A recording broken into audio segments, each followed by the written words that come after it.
Hello, my friends. I hope that you are enjoying your days so far. Today, your math lesson is coming in 2 parts. The first part is working on workbook pages 90 and 91. Mine are covered up because this is the teacher's manual, so I have some of the answers on here. What you need to know for these is pretty much all review. These are things you've talked about before, right? You've talked about bar graphs before. We have got a pictograph over here. Check it out.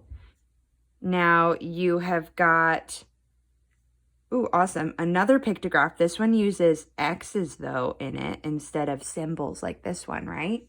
And that's very similar to the ones that are in your workbook, right? You have bar graphs, pictographs, and then you also have pictographs and bar graphs, right? Things you've worked with a lot over the past couple of weeks.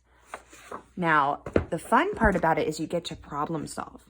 Now, remember, the most important thing to start out with is reading the graph, right? Not reading it like a book necessarily, but seeing what's really going on in it, right?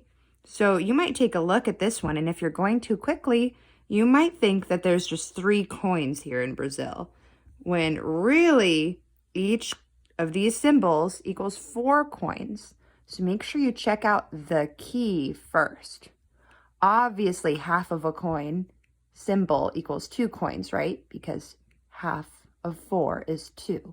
4 divided by 2 is 2, okay? Make sure you take it all in. Read the titles, right? This is the country over here, the number of coins there. Over here, you've got the number of students. Here are some state abbreviations, right?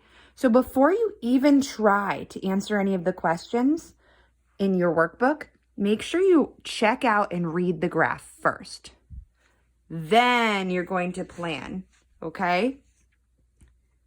That's when you start to think about your question and you're going to plan out how you will solve it, okay? After that, you'll probably need to add up a bunch of numbers. Do not do this part in your head. That's an easy way to make mistakes. I know you're probably capable of great mental math, but make sure when you're adding up, if the question asks you for a total, that you write it out. You can use paper, you can use a whiteboard if you have it, okay? And you can always double check yourself with a calculator at the end only. All right, great. So in your workbook, you're doing something similar, okay? It might ask you questions like, which day the greatest length of trail was cleared, if you're talking about hiking, right? Or it might ask you things like over here in my book, like taking a look and figuring out how many more citizens prefer summer than winter. Let's see. I know each X equals 10 citizens. 10, 20, 30, 40, 50, 60, and half of an X, 65, right? 65 like summer. How many like winter? 10, 20, 30, 40, and half of one is 5, so 45.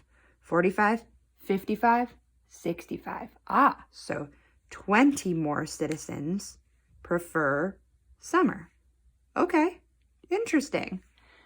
Now, if I stopped there, that wouldn't be enough. Make sure you read the entire question. What seasons are enjoyed by fewer than 50 citizens? 10, 20, 35. Oh, autumn. 10, 20, 30, 40, 45. Winter. Great. So autumn and winter would be my answer to the second half. All right. Now that you've got a little bit of an explanation, please go do those 2 review pages